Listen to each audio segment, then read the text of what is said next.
तो दोस्तों, आज हम आपको सुनाने जा रहे हैं एक ऐसी डरावनी कहानी जिससे आपको यकीन हो जाएगा कि कभी कभी पुरानी हवेलियों के राज छुपे ही रहने चाहिए। कहानी शुरू होती है दो दोस्तों रोहन और आदित्य से। दोनों पढ़ाई के लिए नए शहर आए थे और एक सस्ता रहने की जगह ढूंढ रहे थे। शहर से थोड़ा बाहर उन्हें एक बड़ी सी हवेली मिली। हवेली का मालिक एक रिटायर्ड बुजुर्ग था, शेखावत साहब।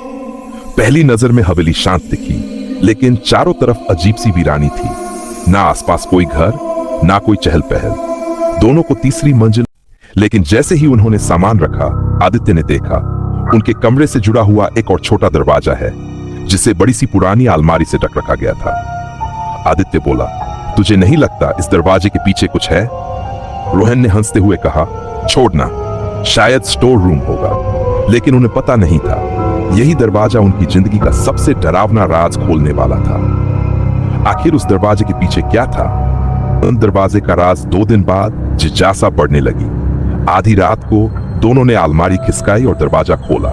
जैसे ही ताला टूटा, अंदर से धूल और सड़ी हुई बदबू आई। अंदर सामान बिखरा पड़ा था, टूटे हुए फर्नीचर, पुराने अखबार और एक कलश। कलश में भरा था चावल, हल्दी और ढेर सारा सिंदूर। रोहन को लगा ये सामान्य पूजा का सामान है, लेकिन आदित्य ने कहा, नहीं, ये कुछ सही नहीं लग रहा। दोनों ने कुछ भी छूने से मना किया और दरवाजा फिर से बंद कर दिया। लेकिन उसी रात आदित्य नींद में अचानक चीख पड़ा। वह बोला, कोई मुझे घूर रहा है, कोई मेरे सिरहाने खड़ा है। रोहन ने लाइट ऑन की, लेकिन कमरे में कोई नहीं था। फिर भी दोनों को ऐसा लग रहा था जैसे कोई अदृश्य नजर उन पर टिकी हुई हो।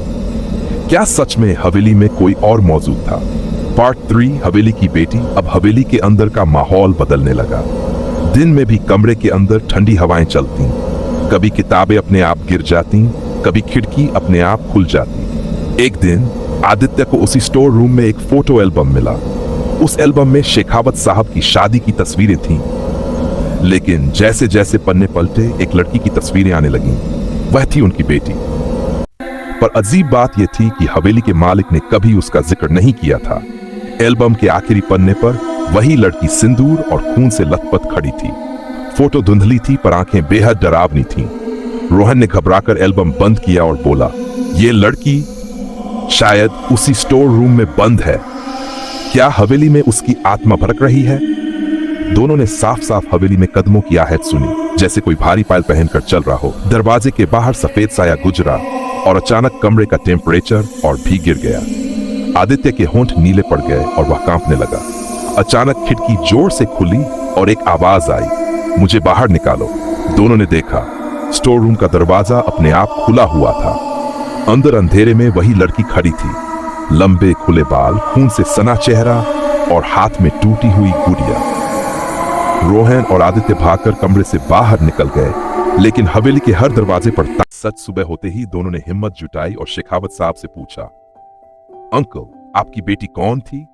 उसकी तस्वीरें क्यों थी उस कमरे में? शेखावत साहब की आंखें भर आईं। उन्होंने बताया, मेरी बेटी अनामिका की शादी पक्की हुई थी, लेकिन उसने इनकार कर दिया। लोगों ने उसे डायन कहा और इसी हवेली में उसकी बलि दे दी गई। तब से उसकी आत्मा इस कमरे में बंधी हुई है।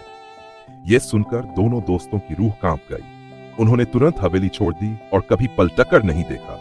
कहा जाता है आज भी वो हवेली वीरान खड़ी है और रात में वहां से औरत के रोने की आवाजें आती हैं। तो दोस्तों, ये थी हॉन्टेड हवेली की खौफनाक कहानी। अगर आपको ये स्टोरी पसंद आए तो वीडियो को लाइक करना मत भूलना। चैनल को सब्सक्राइब कर बेल आइकॉन दबा देना, ताकि अगली डरावनी कहानी आप तक सबसे पहले पहुंचे। और हाँ, अगर आपके पास भी कोई रियल हॉरर एक्सपीरियंस है तो हमें इंस्टाग्राम DM कर सकते हो। शायद अगली कहानी आपकी ही हो।